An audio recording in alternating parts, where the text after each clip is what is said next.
Thank you very much. Thank you very much. It's a great honor. Thank you very much.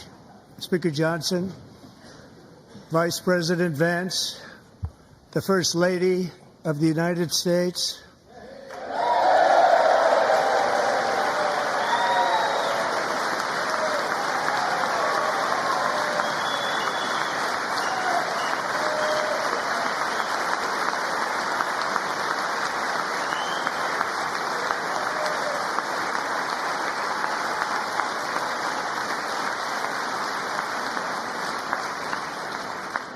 members of the United States Congress, thank you very much.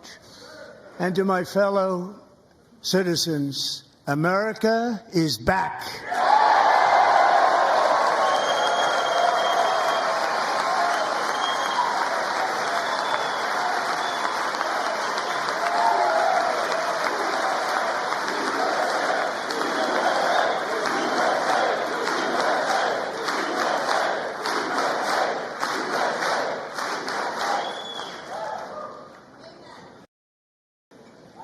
6 weeks ago, I stood beneath the dome of this Capitol and proclaimed the dawn of the golden age of America.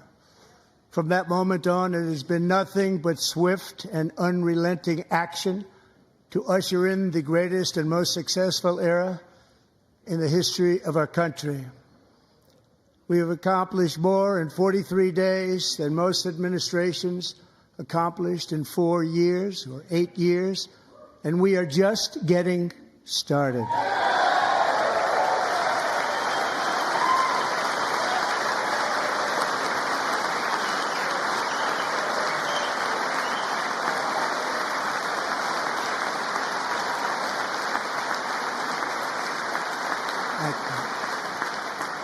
I return to this chamber tonight to report that America's momentum is back, our spirit is back, our pride is back, our confidence is back, and the American dream is surging bigger and better than ever before.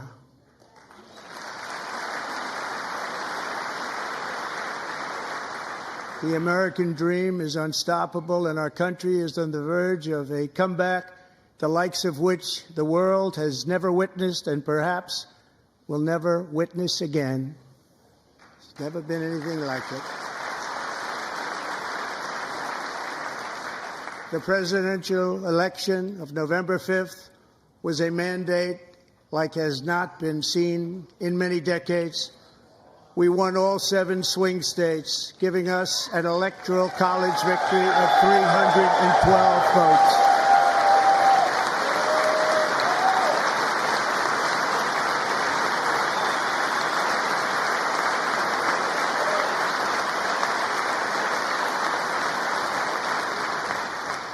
We won the popular vote by big numbers and won counties in our country.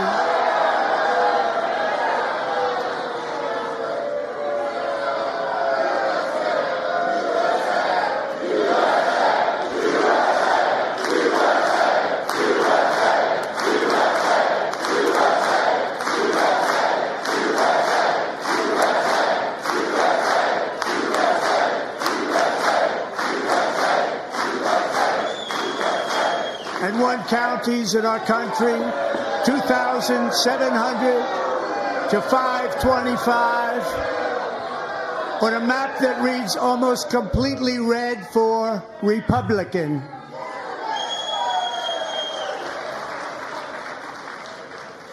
Now, for the first time in modern history, more Americans believe that our country is headed in the right direction than the wrong direction. In fact, it's an astonishing record, 27-point swing, the most ever.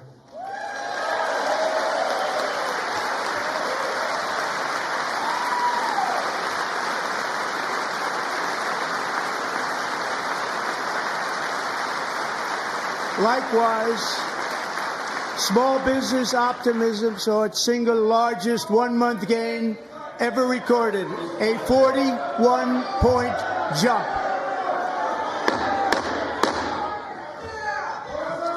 Members are directed to uphold and maintain decorum in the House and to cease any further disruptions. That's your warning.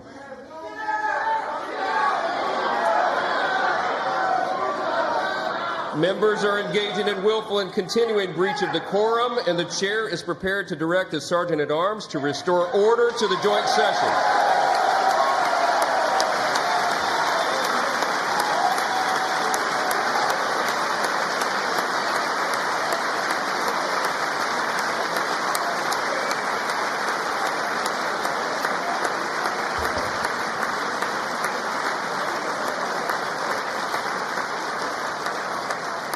Mr. Green, take your seat.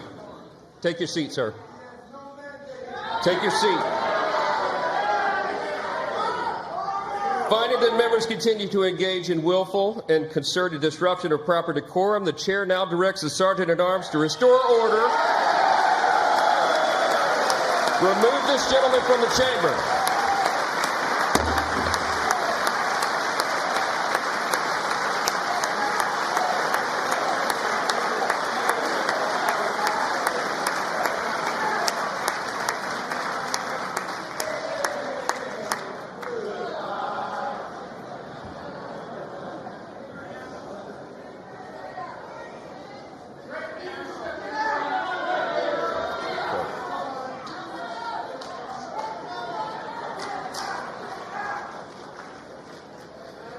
Members are directed to uphold and maintain decorum in the House.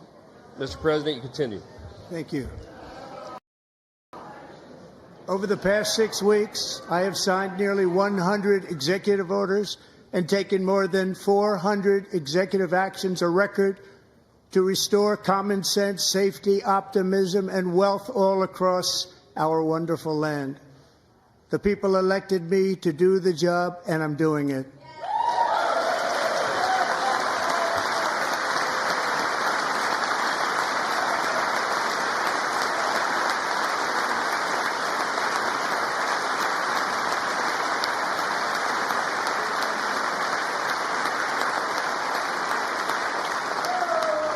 In fact, it has been stated by many that the first month of our presidency, it's our presidency, is the most successful in the history of our nation.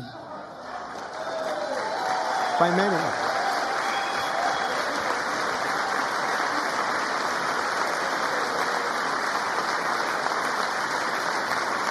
And what makes it even more impressive is that, do you know who number 2 is?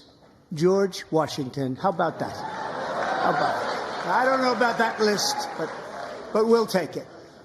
Within hours of taking the oath of office, I declared a national emergency on our southern border, and I deployed the U.S. military and Border Patrol to repel the invasion of our country.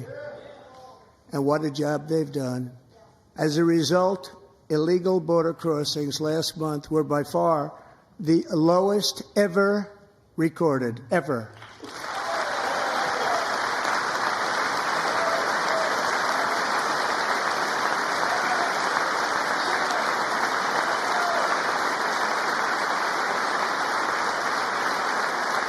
They heard my words and they chose not to come. Much easier that way.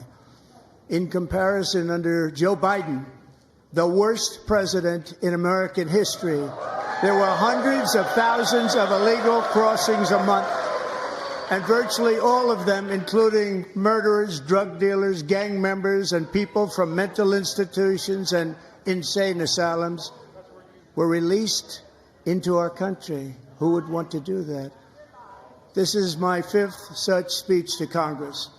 And once again, I look at the Democrats in front of me, and I realize there is absolutely nothing I can say to make them happy or to make them stand or smile or applaud. Nothing I can do. I could find a cure to the most devastating disease, a disease that would wipe out entire nations, or announce the answers to the greatest economy in history, or the stoppage of crime to the lowest levels ever recorded. And these people sitting right here will not clap, will not stand, and certainly will not cheer for these astronomical achievements. They won't do it, no matter what. Five times I've been up here. It's very sad, and it just shouldn't be this way.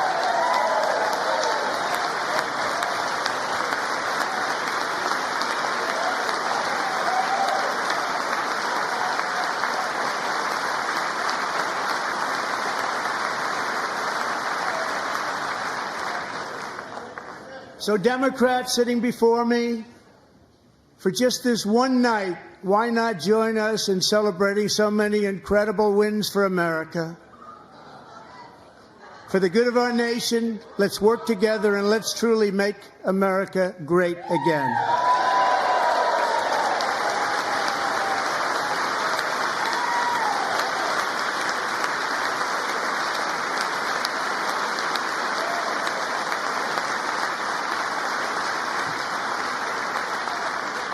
Every day my administration is fighting to deliver the change America needs to bring a future that America deserves, and we're doing it.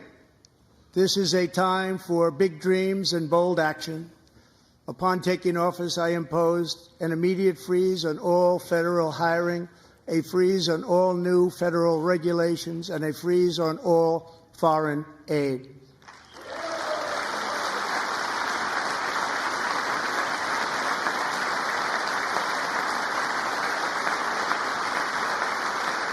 I terminated the ridiculous Green New Scam.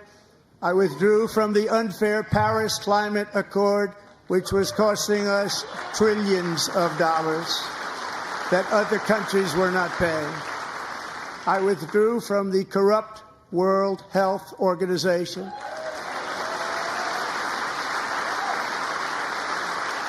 And I also withdrew from the anti-American UN Human Rights Council.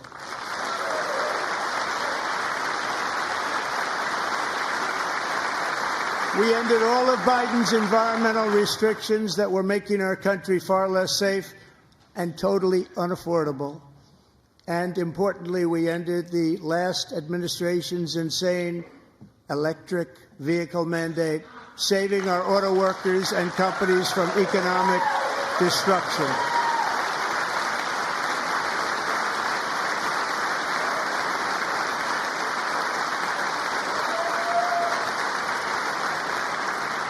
To unshackle our economy, I have directed that for every one new regulation, 10 old regulations must be eliminated, just like I did in my very successful first term.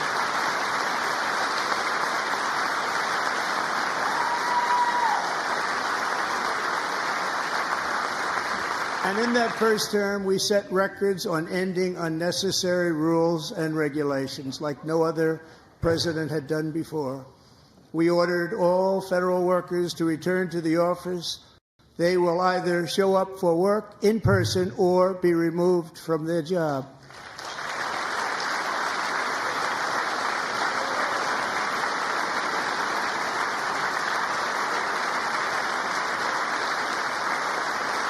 And we've ended weaponized government where, as an example, a sitting president is allowed to viciously prosecute his political opponent, like me. How did that work out? Not too good. Not too good.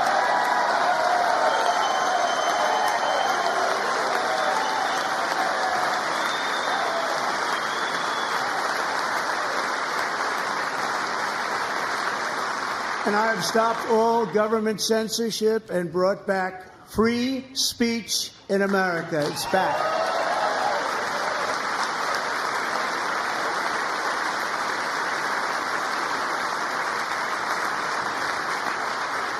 And 2 days ago, I signed an order making English the official language of the United States of America.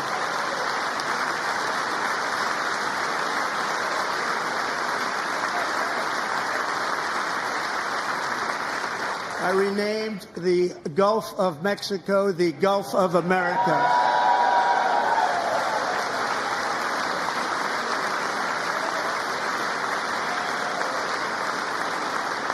And likewise, I renamed, for a great president, William McKinley, Mount McKinley again. Beautiful Alaska. We love Alaska. We've ended the tyranny of so-called diversity, equity, and inclusion policies all across the entire federal government and indeed the private sector and our military. And our country will be woke no longer.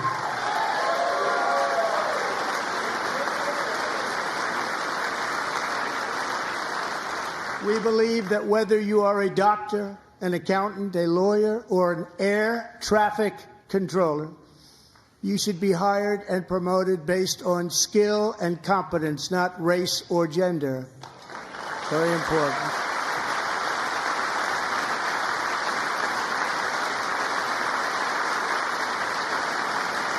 You should be hired based on merit.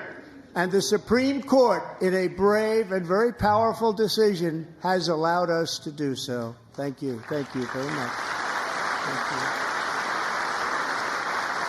you. We have removed the poison of critical race theory from our public schools, and I signed an order making it the official policy of the United States government that there are only two genders, male and female.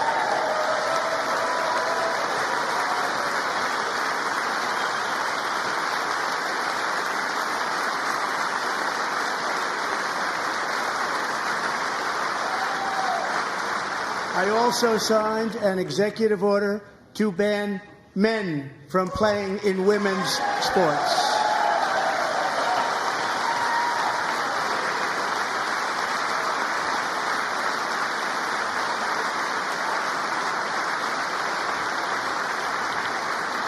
Three years ago, Peyton McNabb was an all-star high school athlete, one of the best, preparing for a future in college sports.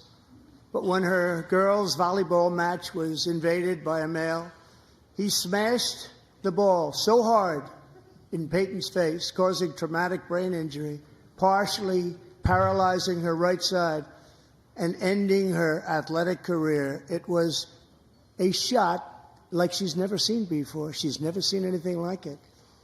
Peyton is here tonight in the gallery, and Peyton, from now on, schools will kick the men off the girls' team, or they will lose all federal funding.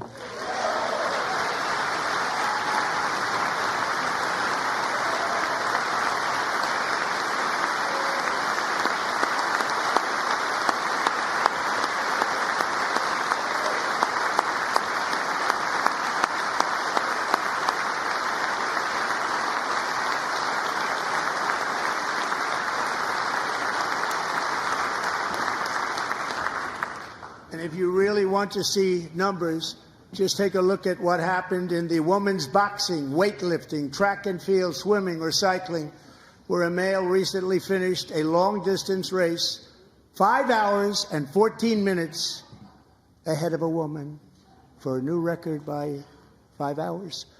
Broke the record by 5 hours. It's demeaning for women, and it's very bad for our country. We're not going to put up with it any longer.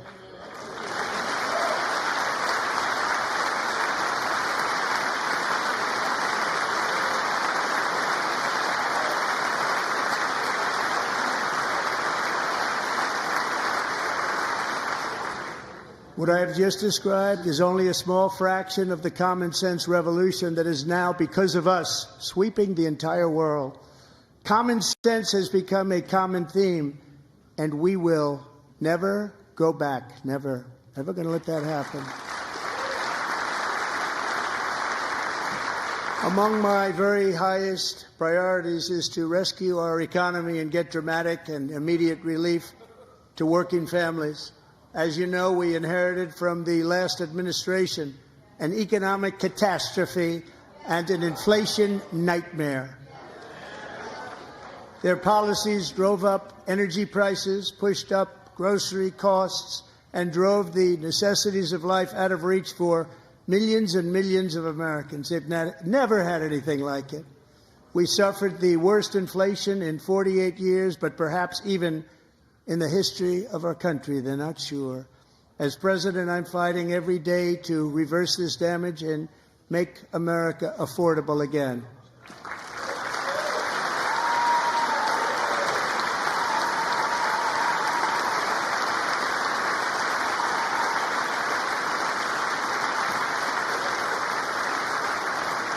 Joe Biden especially let the price of eggs get out of control.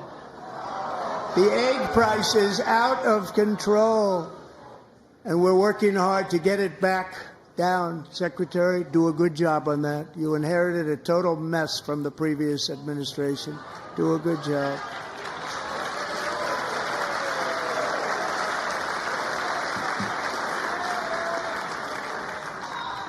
A major focus of our fight to defeat inflation is rapidly reducing the cost of energy.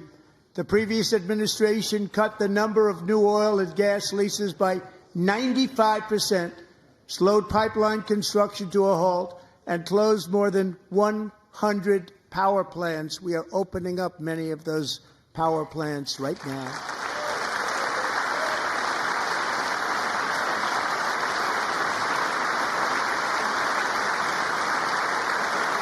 And frankly, we have never seen anything like it. That's why on my first day in office, I declared a national energy emergency. As you've heard me say many times, we have more liquid gold under our feet than any nation on earth, and by far. And now I fully authorize the most talented team ever assembled to go and get it. It's called Drill, Baby, Drill.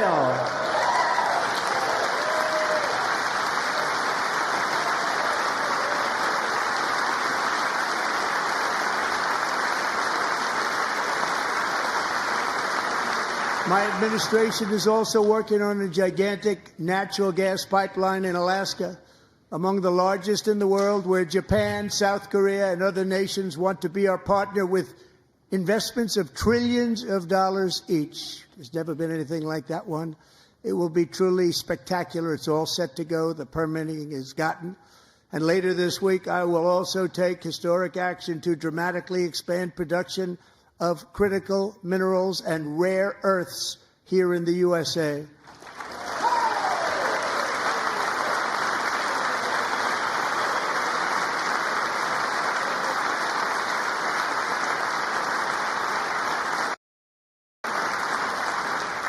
To further combat inflation, we will not only be reducing the cost of energy, but will be ending the flagrant waste of taxpayer dollars.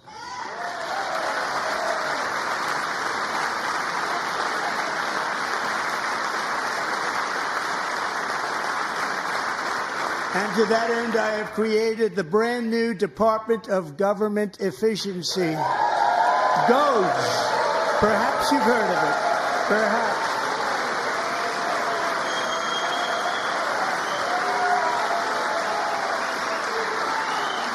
Which is headed by Elon Musk, who is in the gallery tonight.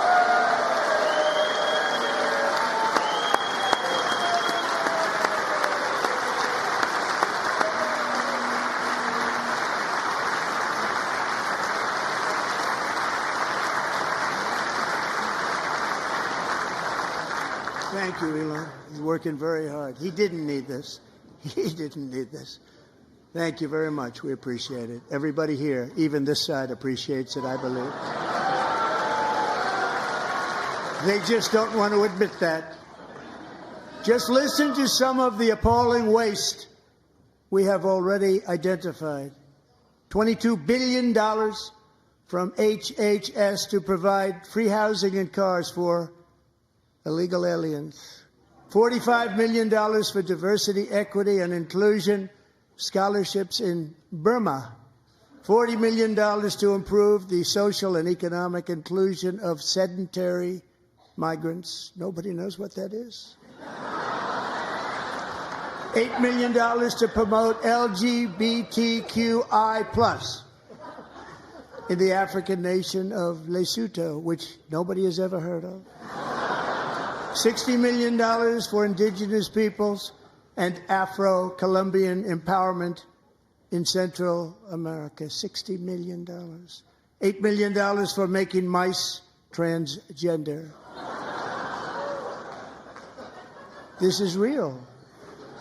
$32 million for a left-wing propaganda operation in Moldova. $10 million for male circumcision in Mozambique. $20 million for the Arab Sesame Street in the Middle East. It's a program. $20 million for a program. $1.9 billion to recently created Decarbonization of Homes Committee, headed up, and we know she's involved. Just at the last moment, the money was passed over by a woman named Stacey Abrams. Have you ever heard of her? A $3.5 million consulting contract for lavish fish monitoring. $1.5 million for voter confidence in Liberia. $14 million for social cohesion in Mali. $59 million for illegal alien hotel rooms in New York City. He's a real estate developer. He's done very well. $250,000 to increase vegan local climate action innovation in Zambia. $42 million for social and behavior change in Uganda. $14 million for improving public procurement in Serbia. $47 million for improving learning outcomes in Asia. Asia's doing very well with learning. I don't know what we're doing. We should use it ourselves. Now, $101 million for DEI contracts at the Department of Education. The most ever paid, nothing even like it. Under the Trump administration, all of these scams, and they're far worse, but I didn't think it was appropriate to talk about them. They're so bad. Many more have been found out and exposed and swiftly terminated by a group of very intelligent, mostly young people, headed up by Elon, and we appreciate it. We found hundreds of billions of dollars of fraud.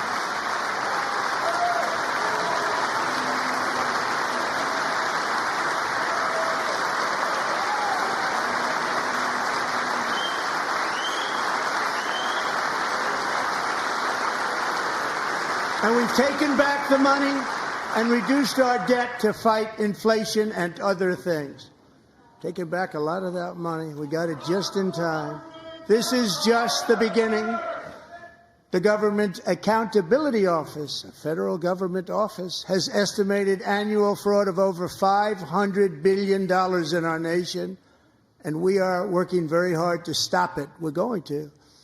We're also identifying shocking levels of incompetence and probable fraud in the Social Security program for our seniors, and that our seniors and people that we love rely on. Believe it or not, government databases list 4.7 million Social Security members from people aged 100 to 109 years old. It lists 3.6 million people from ages 110 to 119. I don't know any of them. I know some people that are rather elderly, but not quite that elderly. 3.47 million people from ages 120 to 129. 3.9 million people from ages 130 to 139. 3.5 million people from ages 140 to 149. And money is being paid to many of them, and we're searching right now. In fact, Pam, good luck. Good luck. You're going to find it. But a lot of money is paid out to people because it just keeps getting paid, and nobody does, and it really hurts Social Security and hurts our country. 1.3 million people from ages 150 to 159, and over 130,000 people, according to the Social Security databases, are age over 160 years old. We have a healthier country than I thought, Bobby.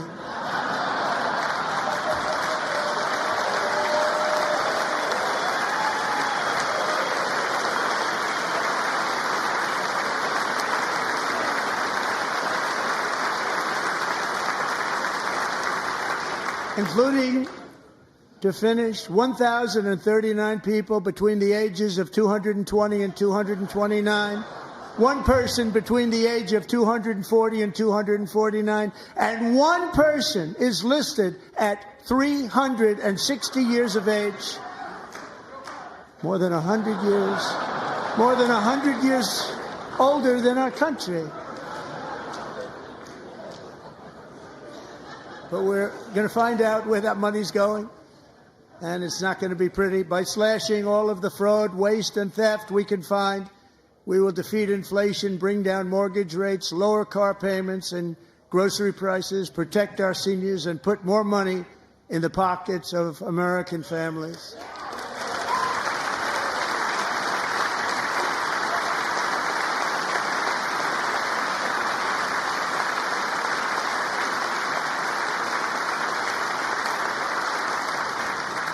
And today, interest rates took a beautiful drop, big, beautiful drop. It's about time. And in the near future, I want to do what has not been done in 24 years, balance the federal budget. We're going to balance it.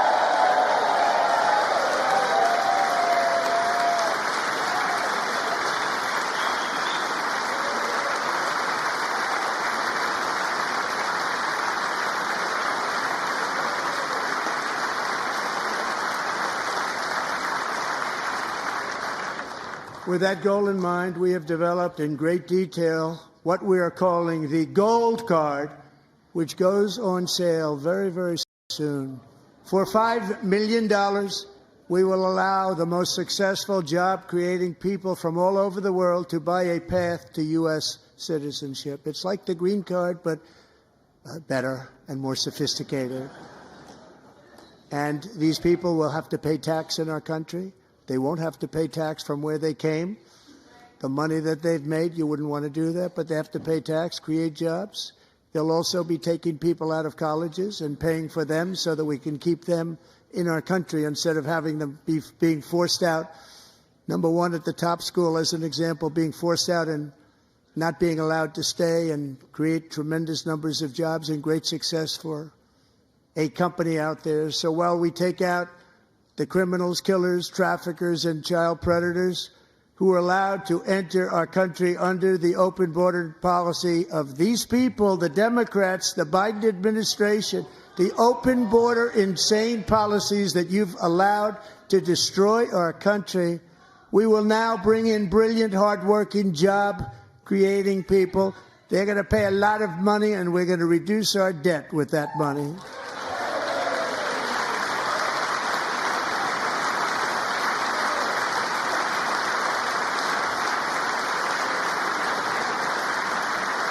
Americans have given us a mandate for bold and profound change. For nearly 100 years, the federal bureaucracy has grown until it has crushed our freedoms, ballooned our deficits, and held back America's potential in every possible way. The nation founded by pioneers and risk-takers now drowns under millions and millions of pages of regulations and debt. Approvals that should take 10 days to get instead take 10 years, 15 years, and even 20 years before you're rejected. Meanwhile, we have hundreds of thousands of federal workers who have not been showing up to work. My administration will reclaim power from this unaccountable bureaucracy, and we will restore true democracy to America again.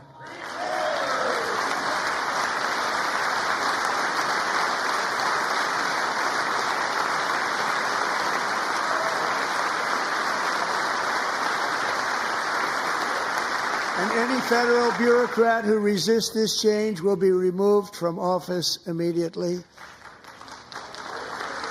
Because we are draining the swamp. It's very simple. And the days of rule by unelected bureaucrats are over.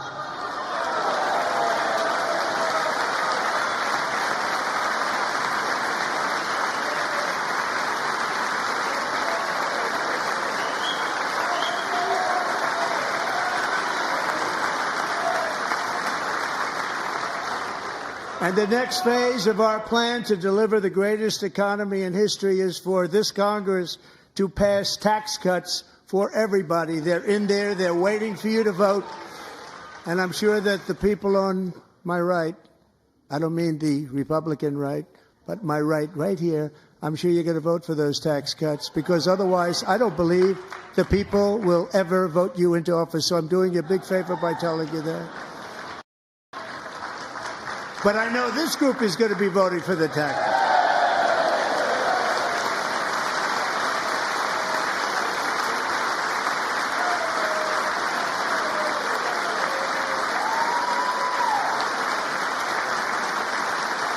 Thank you. It's a very, very big part of our plan. We had tremendous success in our first term with it. A very big part of our plan. We're seeking permanent income tax cuts all across the board.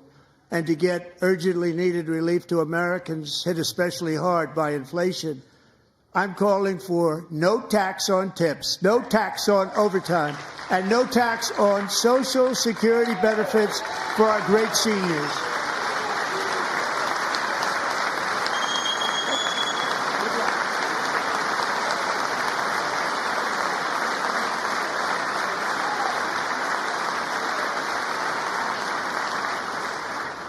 And I also want to make interest payments on car loans tax deductible, but only if the car is made in America.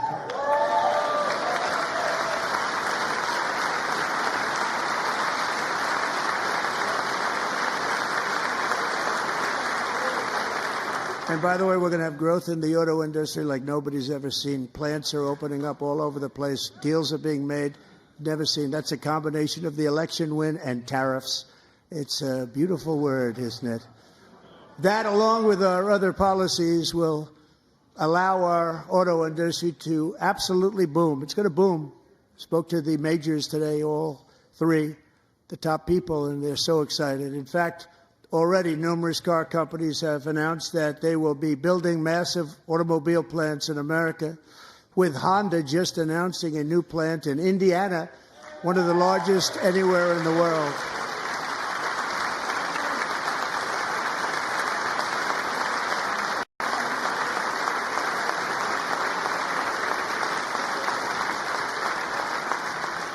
And this has taken place since our great victory on November 5th, a date which will hopefully go down as one of the most important in the history of our country.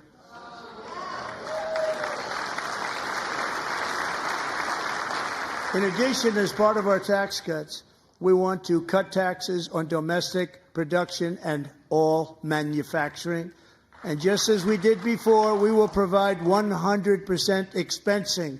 It will be retroactive to January 20th, 2025. And it was one of the main reasons why our tax cuts were so successful in our first term, giving us the most successful economy in the history of our country. First term. We had a great first term.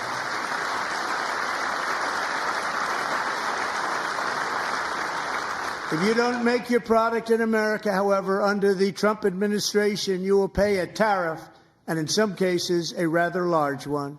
Other countries have used tariffs against us for decades, and now it's our turn to start using them against those other countries.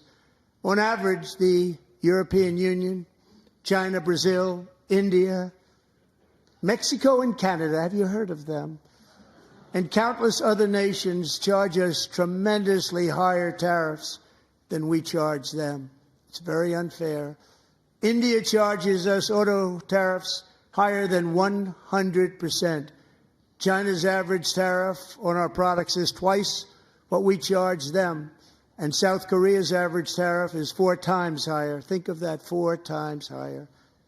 And we give so much help militarily and in so many other ways to South Korea. But that's what happens. This is happening by friend and foe.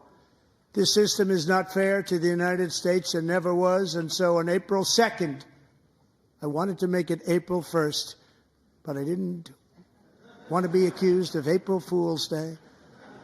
That's not, just one day was cost us a lot of money. But we're going to do it in April. I'm a very superstitious person. April 2nd, reciprocal tariffs kick in. And whatever they tariff us, other countries, we will tariff them. That's reciprocal, back and forth. Whatever they tax us, we will tax them. If they do non-monetary tariffs to keep us out of their market, then we will do non-monetary barriers to keep them out of our market. There's a lot of that, too. They don't even allow us in their market. We will take in trillions and trillions of dollars and create jobs like we have never seen before. I did it with China and I did it with others, and the Biden administration couldn't do anything about it because there was so much money they couldn't do anything about it. We have been ripped off for decades by nearly every country on earth, and we will not let that happen any longer.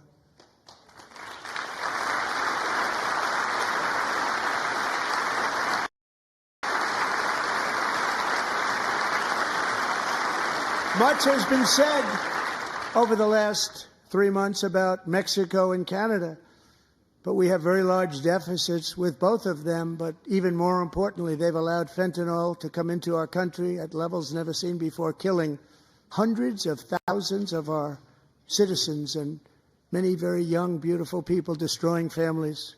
Nobody's ever seen anything like it. They are, in effect, receiving subsidies of hundreds of billions of dollars. We pay subsidies to Canada and to Mexico of hundreds of billions of dollars, and the United States will not be doing that any longer. We're not going to do it any longer.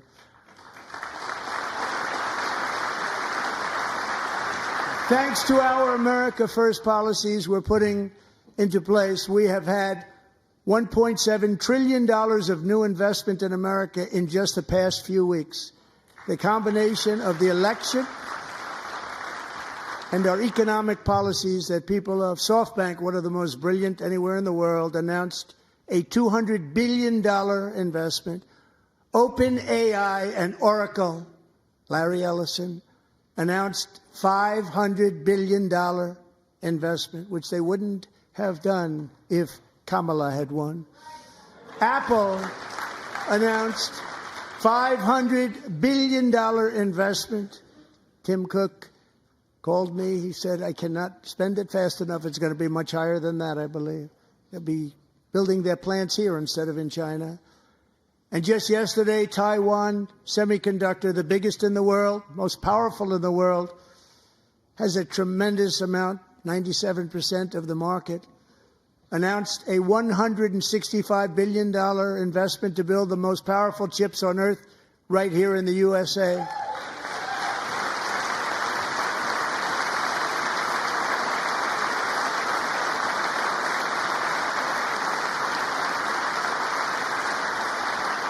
And we're not giving them any money. Your CHIPS Act is a horrible, horrible thing. We give hundreds of billions of dollars, and it doesn't mean a thing. They take our money and they don't spend it. All that meant to them, we're giving them no money. All that was important to them was they didn't want to pay the tariffs, so they came and they're building, and many other companies are coming. We don't have to give them money. We just want to protect our businesses and our people, and they will come because they won't have to pay tariffs if they build in America. So it's very amazing. You should get rid of the CHIP Act, and whatever's left over, Mr. Speaker, you should use it to reduce debt or any other reason you want to.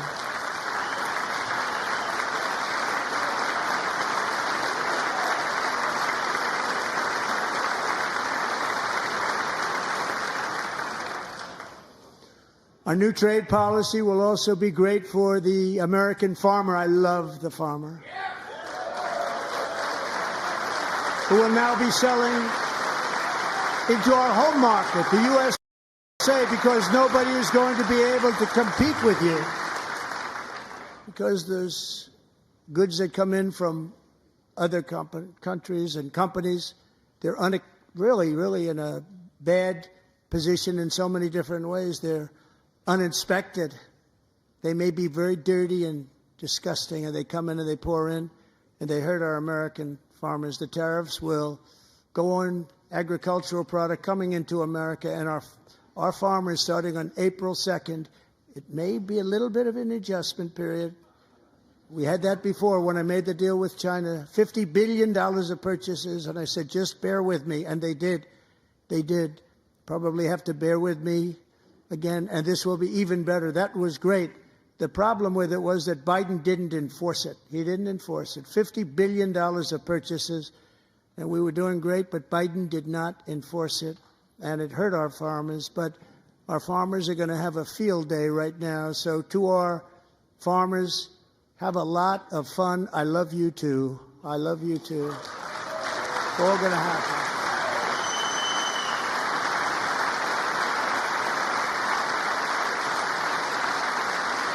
And I have also imposed a 25% tariff on foreign aluminum, copper, lumber, and steel, because if we don't have, as an example, steel and lots of other things, we don't have a military, and frankly, we just won't have a country very long. Here today is a proud American steelworker, fantastic person from Decatur, Alabama, Jeff Denard. Has been working at the same steel plant for 27 years in a job that has allowed him to serve as the captain of his local volunteer fire department, raised 7 children with his beautiful wife, Nicole, and over the years provide a loving home for more than 40 foster children. So great, Jeff.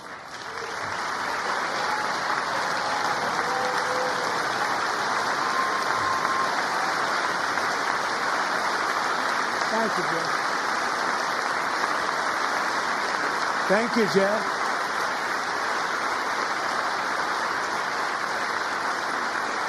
Stories like Jeff's remind us that tariffs are not just about protecting American jobs.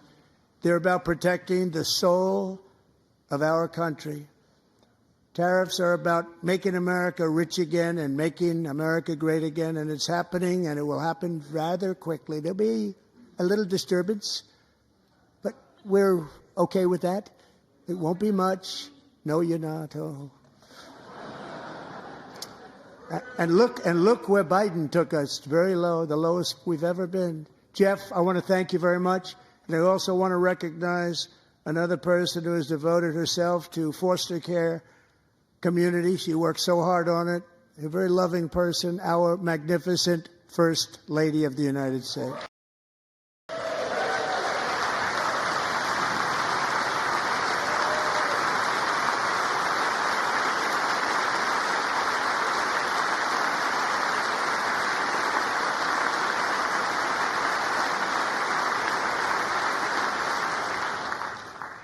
Melania's work has yielded incredible results, helping prepare our nation's future leaders as they enter the workforce. Our First Lady is joined by 2 impressive young women, very impressive. Haley Ferguson, who benefited from the First Lady's Fostering the Future initiative and is poised to complete her education and become a teacher. And Elliston Berry, who became a victim of an illicit deepfake image produced by a peer. With Elliston's help, the Senate just passed the Take It Down Act, and this is so important. Thank you very much, John. John Thune, thank you. Stand up, John. Thank you, John.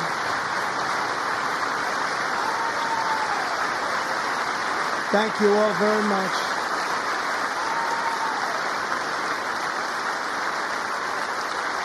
Thank you. And thank you to John Thune and the Senate. Great job. To criminalize the publication of such images online is terrible, terrible thing. And once it passes the House, I look forward to signing that bill into law. Thank you. And I'm going to use that bill for myself, too, if you don't mind. Because nobody gets treated worse than I do online. Nobody. That's great. Thank you very much to the Senate. Thank you. But if we truly care about protecting Americans' children, no step is more crucial than securing America's borders. Over the past 4 years, 21 million people poured into the United States. Many of them were murderers, human traffickers, gang members, and other criminals from the streets of dangerous cities all throughout the world. Because of Joe Biden's insane and very dangerous open border policies, they are now strongly embedded in our country. but we are getting them out and getting them out fast.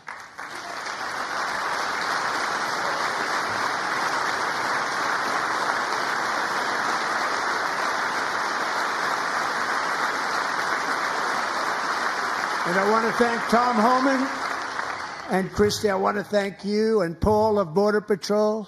I want to thank you. What a job they've all done, everybody. Border Patrol, ICE, law enforcement in general is incredible. We have to take care of our law enforcement. Have to.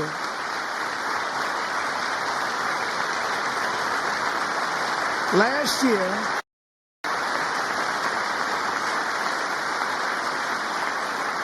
a brilliant 22-year-old nursing student named Laken Riley, the best in her class, admired by everybody, went out for a jog on the campus of the University of Georgia.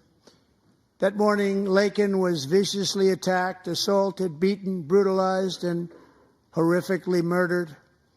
Laken was stolen from us by a savage illegal alien gang member who was arrested while trespassing across Biden's open southern border and then set loose into the United States under the heartless policies of that failed administration. It was indeed a failed administration. He had then been arrested and released in a Democrat-run sanctuary city, a disaster, before ending the life of this beautiful young angel. With us this evening are Laken's beloved mother, Allison, and her sister, Lauren.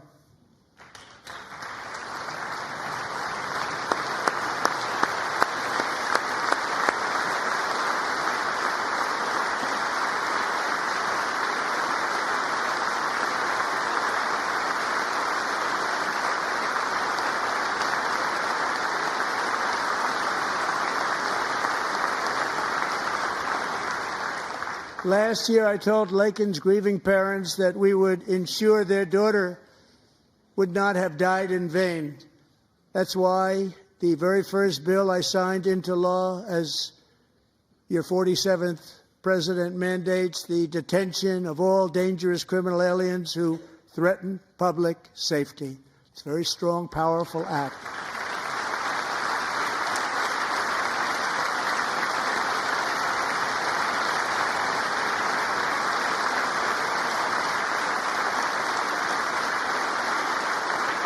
It's called the Laken-Riley Act.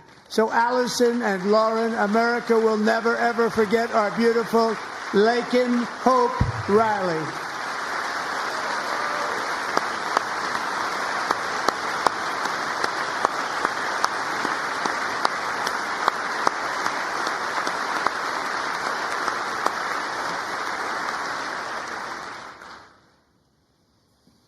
Thank you very much. Since taking office, my administration has launched the most sweeping border and immigration crackdown in American history, and we quickly achieved the lowest numbers of illegal border crossers ever recorded. Thank you.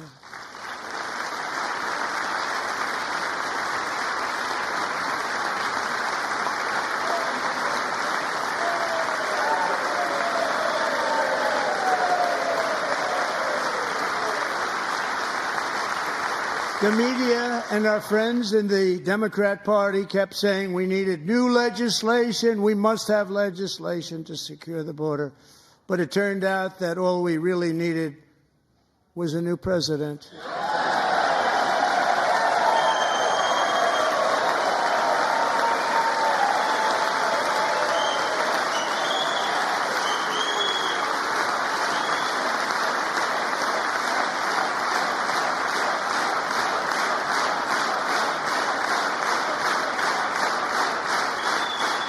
Thank you.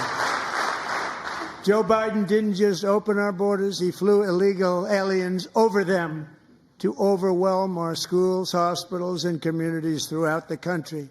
Entire towns like Aurora, Colorado, and Springfield, Ohio, buckled under the weight of the migrant occupation and corruption like nobody's ever seen before.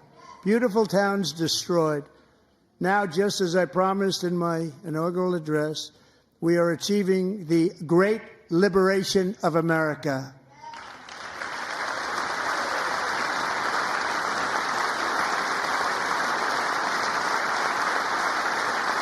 But there still is much work to be done. Here tonight is a woman I have gotten to know, Alexis Nungary from Houston. Wonderful woman. Last June, Alexis's 12-year-old daughter, her precious Jocelyn, walked to a nearby convenience store. She was kidnapped, tied up, assaulted for 2 hours under a bridge, and horrifically murdered. Arrested and charged with this heinous crime are 2 illegal alien monsters from Venezuela, released into America by the last administration through their ridiculous open border. The death of this beautiful 12-year-old girl and the agony of her mother and family touched our entire nation greatly. Alexis, I promised that we would always remember your daughter, your magnificent daughter, and earlier tonight, I signed an order keeping my word to you. One thing I have learned about Jocelyn is that she loved animals so much. She loved nature. Across Galveston Bay, from where Jocelyn lived in Houston, you will find a magnificent national wildlife refuge, a pristine, peaceful, 34,000-acre sanctuary for all of God's creatures on the edge of the Gulf of America. Alexis, moments ago, I formally renamed that refuge in loving memory of your beautiful daughter, Jocelyn. So, Mr. Vice President, if you would, may I have the order?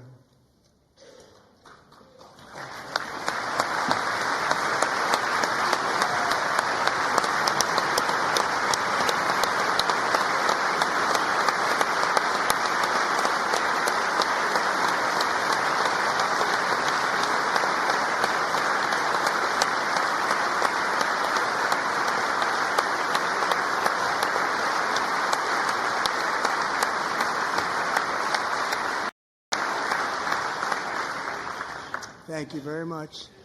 All 3 savages charged with Jocelyn and Lakin's murders were members of the Venezuelan prison gang, the toughest gang, they say, in the world, known as Tren de Aragua. 2 weeks ago, I officially designated this gang, along with MS-13 and the bloodthirsty Mexican drug cartels, as foreign terrorist organizations.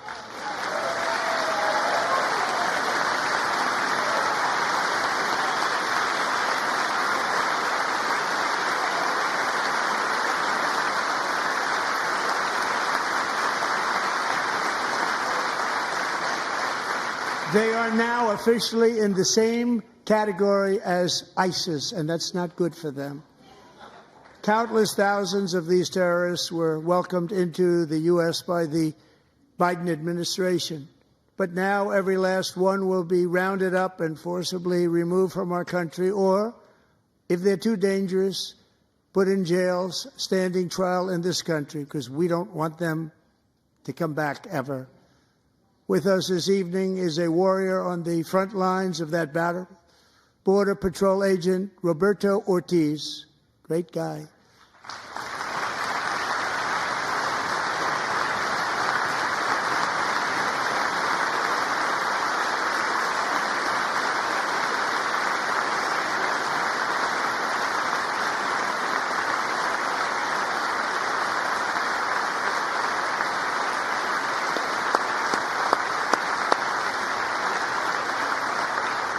In January, Roberto and another agent were patrolling by the Rio Grande near an area known as Cartel Island. Doesn't sound too nice to me. When heavily armed gunmen started shooting at them, Roberto saw that his partner was totally exposed, at great danger, and he leapt into action, returning fire and providing crucial seconds for his fellow agent to seek safety, just barely.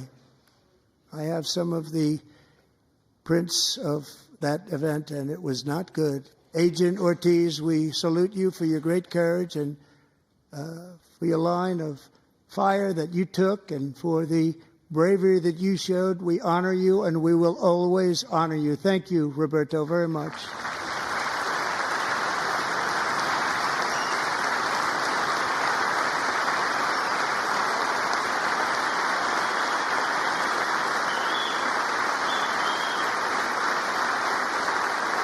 Thank you, Roberto. And I actually got to know him on my many calls to the border. He's a great gentleman.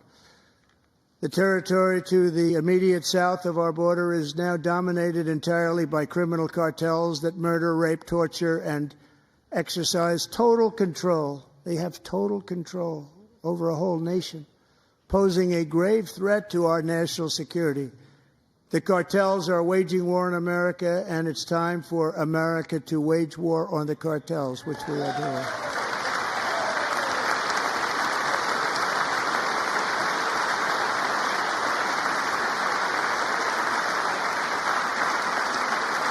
Five nights ago, Mexican authorities, because of our tariff policies being imposed on them, think of this, handed over to us 29 of the biggest cartel leaders in their country. That has never happened before. They want to make us happy. First time ever. But we need Mexico and Canada to do much more than they've done, and they have to stop the fentanyl and drugs pouring into the USA. They're going to stop it. I have sent Congress a detailed funding request laying out exactly how we will eliminate these threats to protect our homeland and complete the largest deportation operation in American history, larger even than current record holder, President Dwight D. Eisenhower, a moderate man, but someone who believed very strongly in borders. Americans expect Congress to send me this funding without delay so I can sign it into law. So, Mr. Speaker, John Thune, both of you, I hope you're going to be able to do that, Mr. Speaker. Thank you. Mr. Leader, thank you. Thank you very much. And let's get it to me. I'll sign it so fast, you won't even believe it.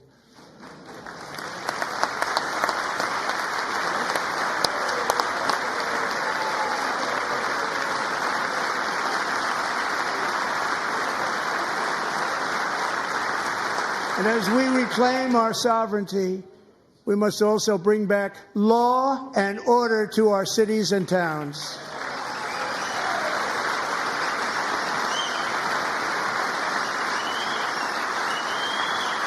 In recent years, our justice system has been turned upside down by radical left lunatics. Many jurisdictions virtually ceased enforcing the law against dangerous repeat offenders while weaponizing law enforcement against political opponents like me. My administration has acted swiftly and decisively to restore fair, equal, and impartial justice under the constitutional rule of law, starting at the FBI and the DOJ. Pam, good luck. Cash, wherever you may be, good luck. Good luck. Pam Bondi. Good luck. So important. Going to do a great job. Cash, thank you. Thank you, Cash.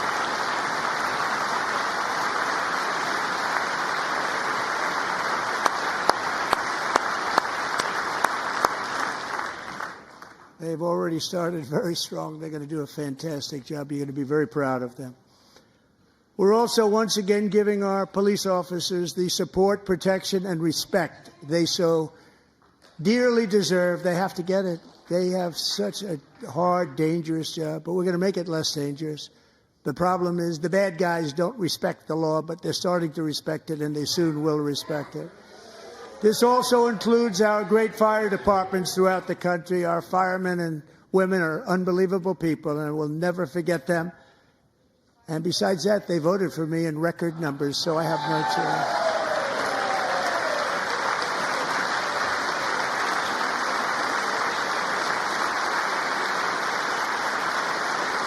One year ago this month, 31-year-old New York police officer Jonathan Diller unbelievably wonderful person and a great officer, was gunned down at a traffic stop on Long Island. I went to his funeral.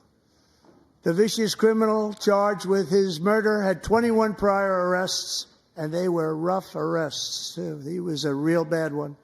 The thug in the seat next to him had 14 prior arrests and went by the name of Killer. He was Killer. He killed other people, they say, a lot of them. I attended Officer Diller's service, and when I met his wife and one-year-old son, Ryan, it was very inspirational, actually. His widow's name is Stephanie, and she is here tonight. Stephanie, thank you very much, Stephanie. Thank you very much.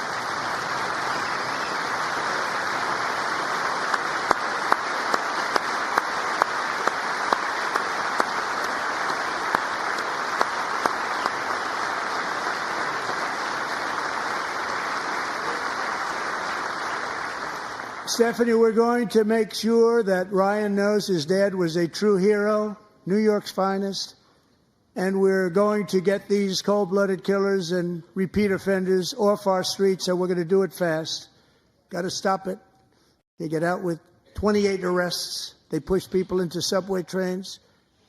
They hit people over the head, back of the head with baseball bats. We got to get them out of here. I've already signed an executive order requiring a mandatory death penalty for anyone who murders a police officer, and tonight I'm asking Congress to pass that policy into permanent law.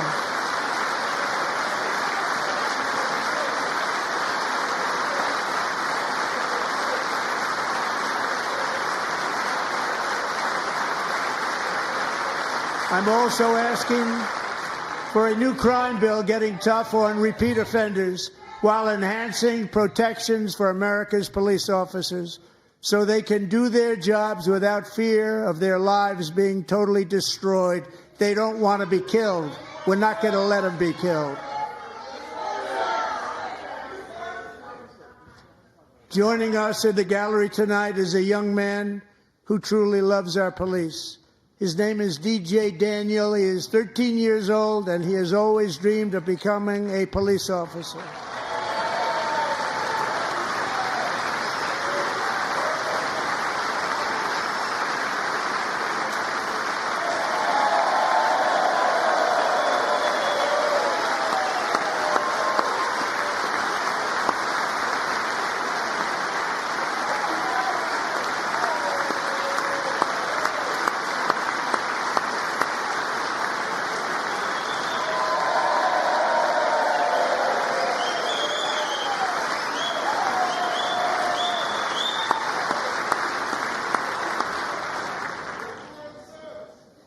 But in 2018, DJ was diagnosed with brain cancer. The doctors gave him 5 months at most to live. That was more than 6 years ago.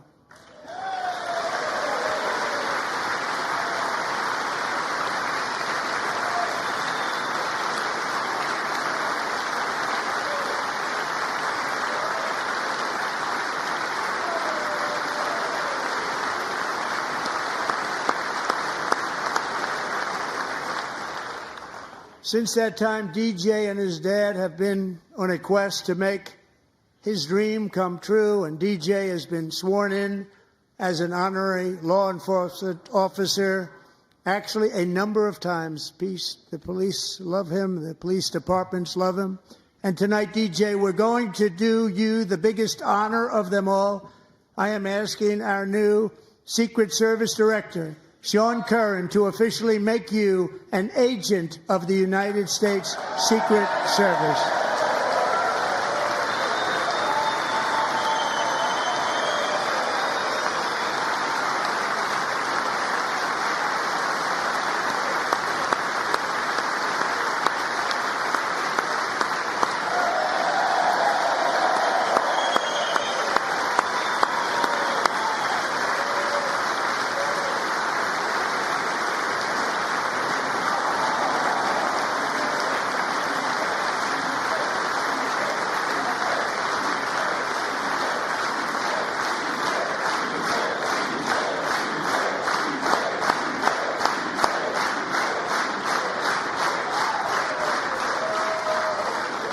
DJ. DJ's doctors believe his cancer likely came from a chemical he was exposed to when he was younger. Since 1975, rates of child cancer have increased by more than 40%. Reversing this trend is one of the top priorities for our new presidential commission to make America healthy again, chaired by our new Secretary of Health and Human Services, Robert F. Kennedy, Jr.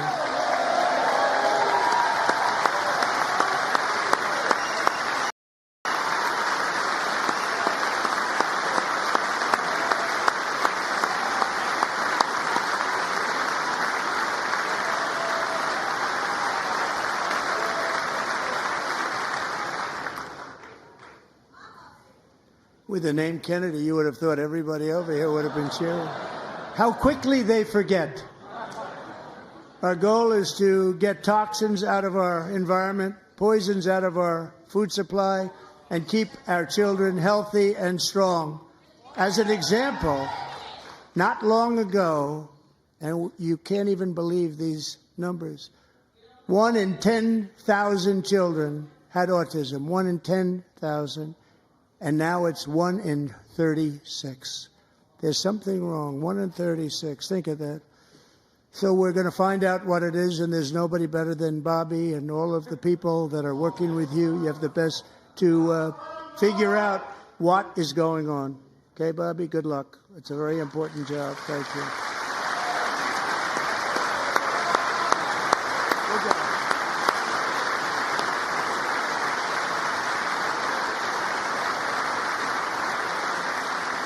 Thank you.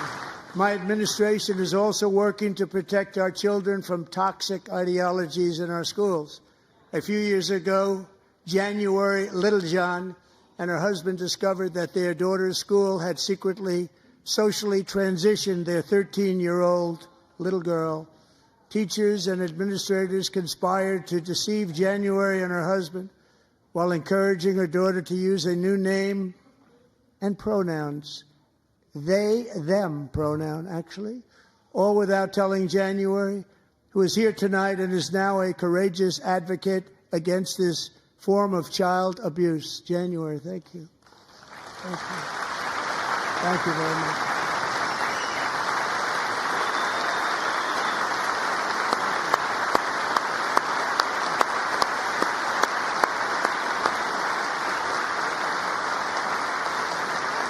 Thank you. Stories like this are why, shortly after taking office, I signed an executive order banning public schools from indoctrinating our children with transgender ideology.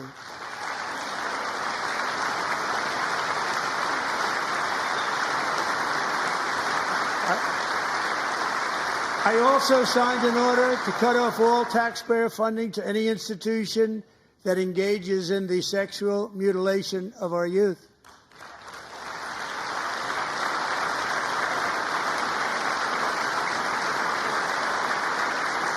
And now I want Congress to pass a bill permanently banning and criminalizing sex changes on children and forever ending the lie that any child is trapped in the wrong body.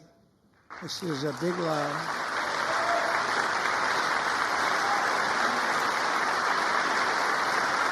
And our message to every child in America is that you are perfect exactly the way God made you.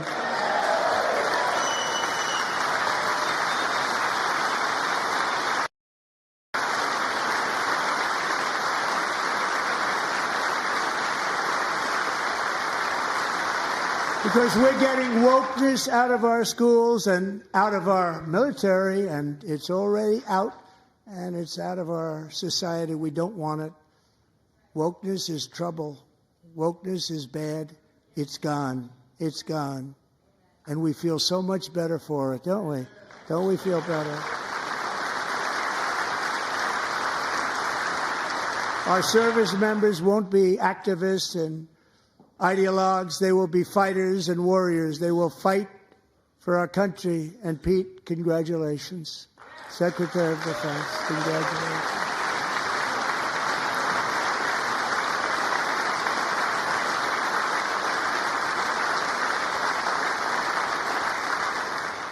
And he's not big into the woke movement, I can tell you. I know him well.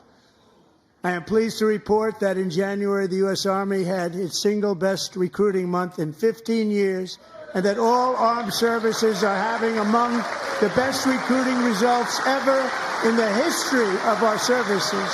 What a difference.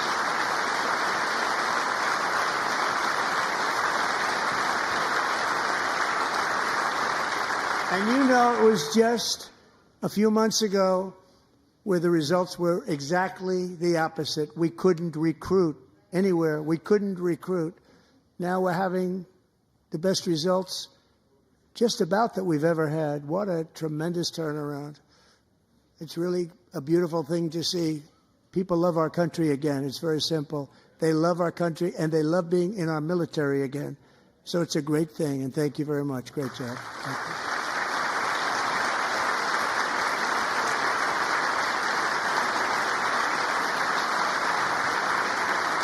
We're joined tonight by a young man, Jason Hartley, who knows the weight of that call of duty. Jason's father, grandfather, and great-grandfather all wore the uniform. Jason tragically lost his dad, who was also a Los Angeles County Sheriff's deputy when he was just a boy, and now he wants to carry on the family legacy of service. Jason is a senior in high school, a 6-letter varsity athlete, a really good athlete, they say, a brilliant student with a 4.46, that's good, GPA. And his greatest dream is to attend the U.S. Military Academy at West Point.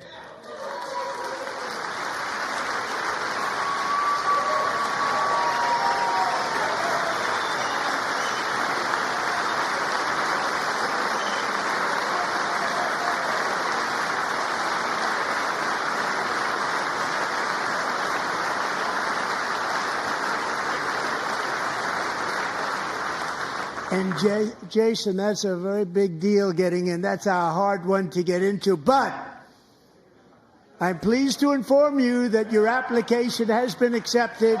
You will soon be joining the Corps of Cadets.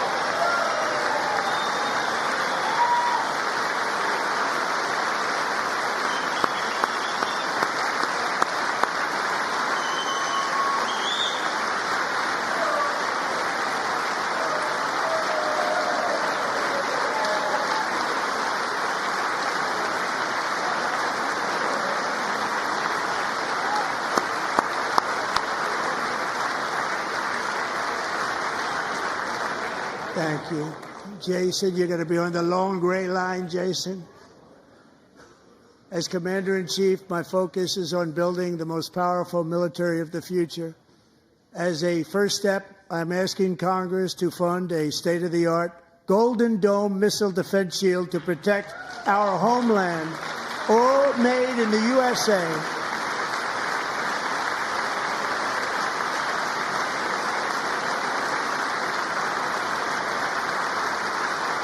And Ronald Reagan wanted to do it long ago, but the technology just wasn't there, not even close. But now we have the technology. It's incredible, actually. And other places, they have it. Israel has it. Other places have it. And the United States should have it too, right, Tim, right? They should have it too. So I want to thank you. But it's a very, very important. This is a very dangerous world. We should have it. We want to be protected, and we're going to protect our citizens like never before. To boost our defense industrial base, we are also going to resurrect the American shipbuilding industry, including commercial shipbuilding and military shipbuilding.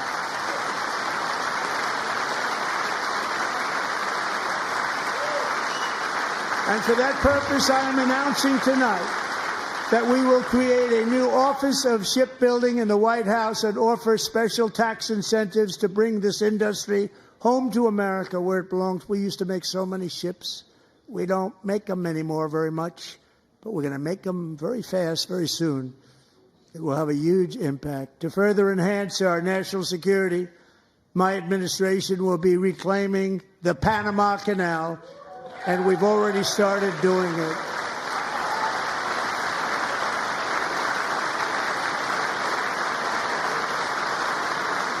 Just today, a large American company announced they are buying both ports around the Panama Canal and lots of other things having to do with the Panama Canal and a couple of other canals.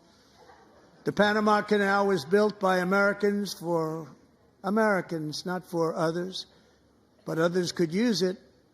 But it was built at tremendous cost of American blood and treasure. 38,000 workers died building the Panama Canal. They died of malaria. They died of snake bites and mosquitoes. Not a nice place to work.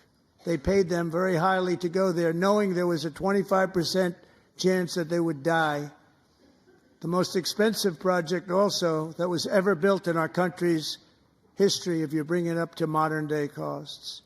It was given away by the Carter administration for $1, but that agreement has been violated very severely.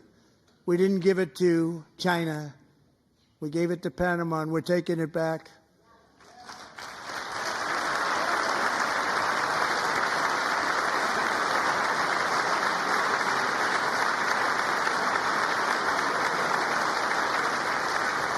And we have Marco Rubio in charge. Good luck, Marco.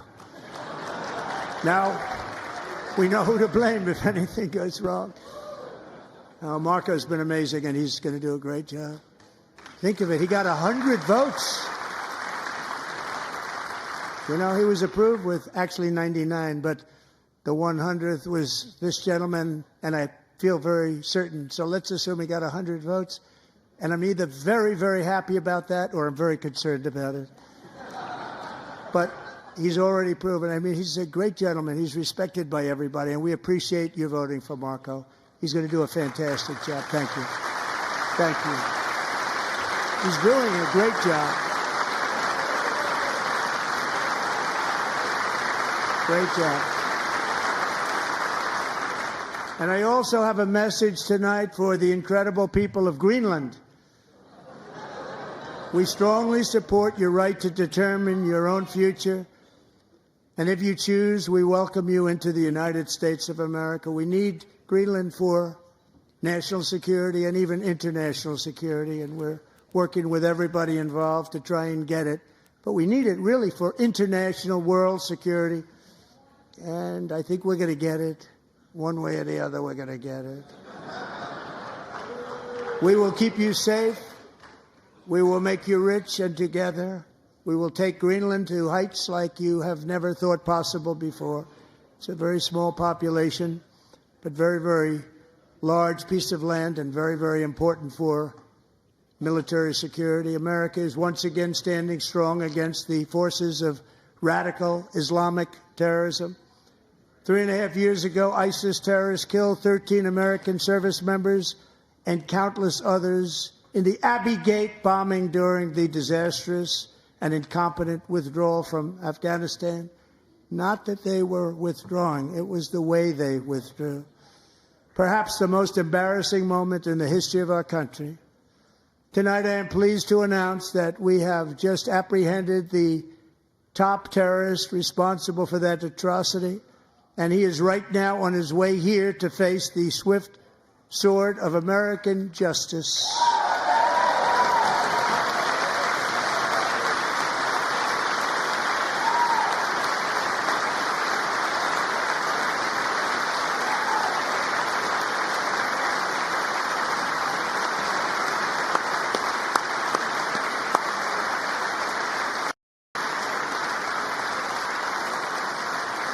And I want to thank especially the government of Pakistan for helping arrest this monster.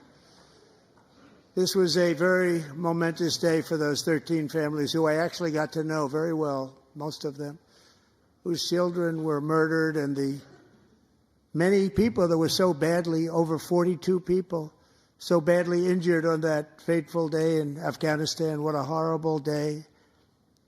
Such incompetence was shown.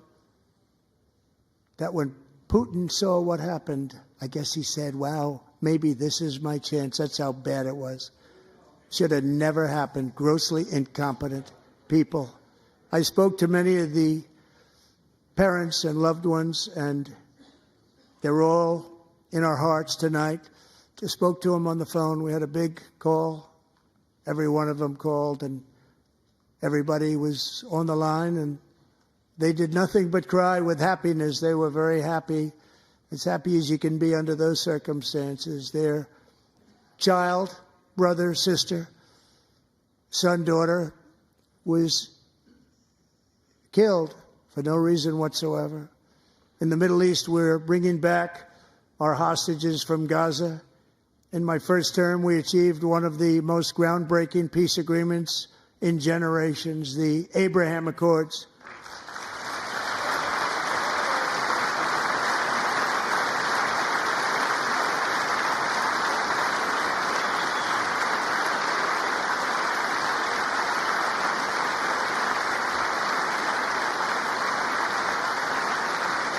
And now we're going to build on that foundation to create a more peaceful and prosperous future for the entire region. A lot of things are happening in the Middle East. People have been talking about that so much lately with everything going on with Ukraine and Russia. But a lot of things are happening in the Middle East. It's a rough neighborhood, actually. I'm also working tirelessly to end the savage conflict in Ukraine. Millions of Ukrainians and Russians have been needlessly killed or wounded in this horrific and brutal conflict with no end in sight. The United States has sent hundreds of billions of dollars to support Ukraine's defense with no security, with no anything.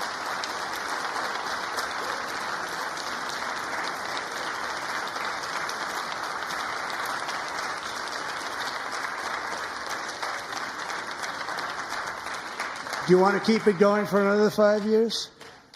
Yeah, you would say Pocahontas says yes.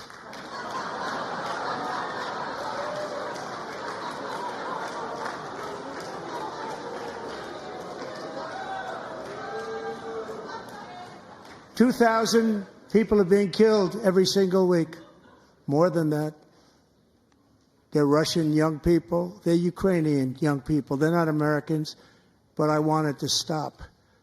Meanwhile, Europe has sadly spent more money buying Russian oil and gas than they have spent on defending Ukraine, by far. Think of that.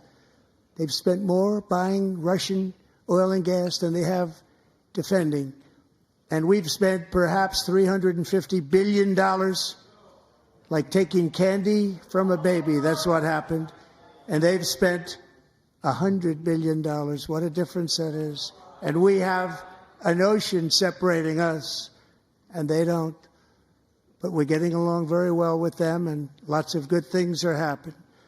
Biden has authorized more money in this fight than Europe has spent, by billions and billions of dollars. It's hard to believe that they wouldn't have stopped it and said at some point, come on, let's equalize. You got to be equal to us. But that didn't happen. Earlier today, I received an important letter from President Zelensky of Ukraine. The letter reads, Ukraine is ready to come to the negotiating table as soon as possible to bring lasting peace closer. Nobody wants peace more than the Ukrainians, he said.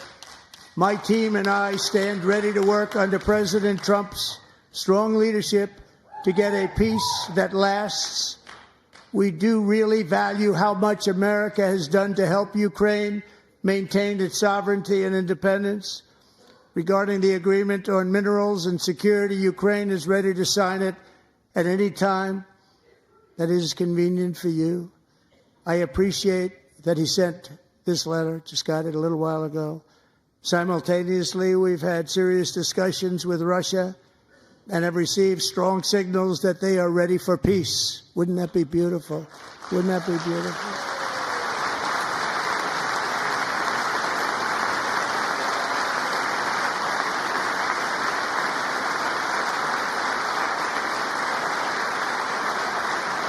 Wouldn't that be beautiful?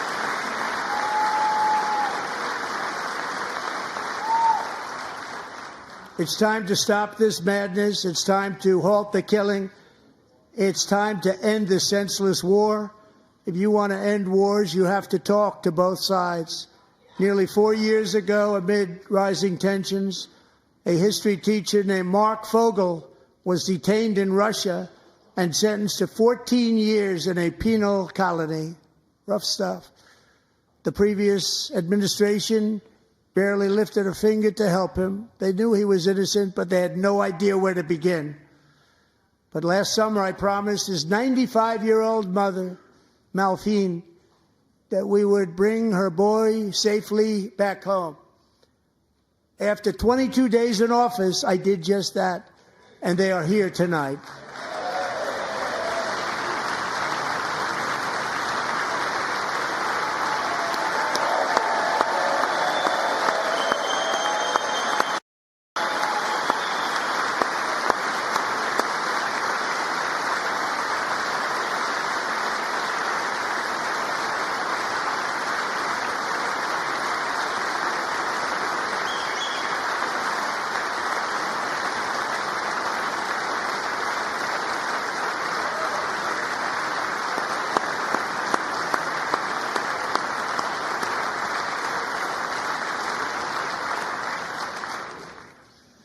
To Mark and his great mom, we are delighted to have you safe and sound and with us. As fate would have it, Mark Fogel was born in a small rural town in Butler, Pennsylvania. Have you heard of it? Where his mother has lived for the past 78 years. I just happened to go there last July 13th for a rally. That was not pleasant. And that is where I met his beautiful mom right before I walked onto that stage. And I told her I would not forget what she said about her son. And I never did I? Never forgot. Less than 10 minutes later, at that same rally, gunfire rang out, and a sick and deranged assassin unloaded 8 bullets from his sniper's perch into a crowd of many thousands of people. My life was saved by a fraction of an inch, but some were not so lucky. Corey Comparator was a firefighter, a veteran, a Christian, a husband, a devoted father, and above all, a protector. When the sound of gunshots pierced the air, it was a horrible sound. Corey knew instantly what it was and what to do. He threw himself on top of his wife and daughters and shielded them from the bullets with his own body. Corey was hit really hard. You know the story from there. He sacrificed his life to save theirs. 2 others, very fine people, were also seriously hit. But thankfully, with the help of 2 great country doctors, we thought they were gone, and they were saved. So those doctors had great talent. We're joined by Corey's wife, Helen, who was his high school sweetheart, and their 2 beloved daughters, Allison and Kaylee. Thank you.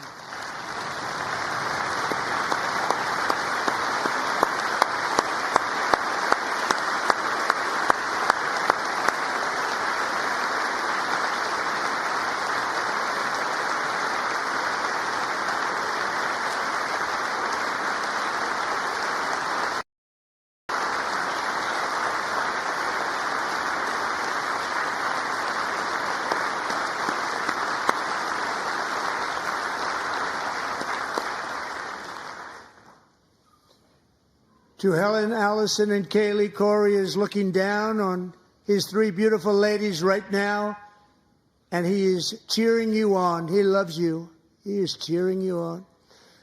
Corey was taken from us much too soon, but his destiny was to leave us all with a shining example of the selfless devotion of a true American patriot. It was love like Corey's that built our country, and it's love like Corey's that is going to make our country more majestic than ever before. I believe that my life was saved that day in Butler for a very good reason. I was saved by God to make America great again. I believe that. Thank you.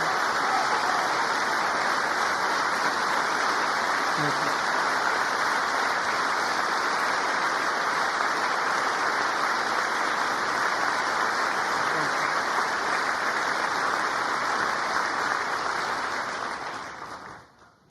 Thank you very much. From the patriots of Lexington and Concord to the heroes of Gettysburg and Normandy, from the warriors who crossed the Delaware to the trailblazers who climbed the Rockies, and from the legends who soared at Kitty Hawk to the astronauts who touched the moon, Americans have always been the people who defied all odds, transcended all dangers, made the most extraordinary sacrifices, and did whatever it took to defend our children, our country, and our freedom. And as we have seen in this chamber tonight, that same strength, faith, love, and spirit is still alive and thriving in the hearts of the American people. Despite the best efforts of those who would try to censor us, silence us, break us, destroy us, Americans are today a proud, free, sovereign, and independent nation that will always be free, and we will fight for it till death. We will never let anything happen to our beloved country, because we are a country of doers, dreamers, fighters, and survivors. Our ancestors crossed a vast ocean, strode into the unknown wilderness, and carved their fortunes from the rock and soil of a perilous and very dangerous frontier. They chased our destiny across a boundless continent.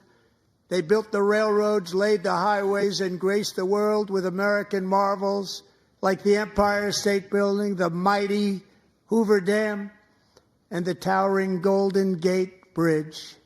They lit the world with electricity, broke free of the force of gravity, fired up the engines of American industry, vanquished the communists, fascists, and Marxists all over the world, and gave us countless modern wonders sculptured out of iron, glass, and steel. We stand on the shoulders of these pioneers who won and built the modern age, these workers who poured their sweat into the skylines of our cities, these warriors who shed their blood on fields of battle and gave everything they had for our rights and for our freedom. Now it is our time to take up the righteous cause of American liberty. And it is our turn to take America's destiny into our own hands and begin the most thrilling days in the history of our country. This will be our greatest era. With God's help, over the next 4 years, we are going to lead this nation even higher, and we are going to forge the freest, most advanced, most dynamic, and most dominant civilization ever to exist on the face of this earth. We are going to create the highest quality of life, build the safest and wealthiest and healthiest and most vital communities anywhere in the world. We are going to conquer the vast frontiers of science, and we are going to lead humanity into space and plant the American flag on the planet Mars and even far beyond.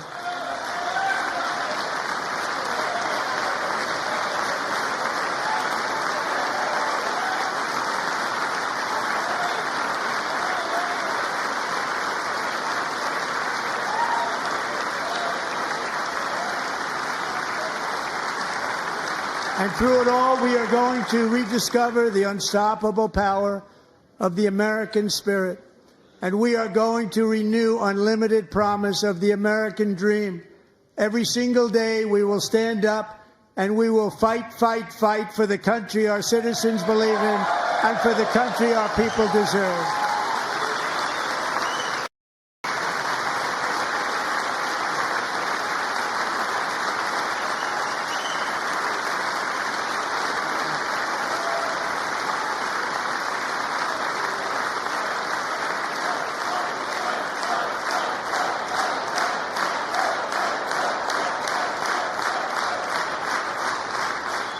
My fellow Americans, get ready for an incredible future, because the golden age of America has only just begun.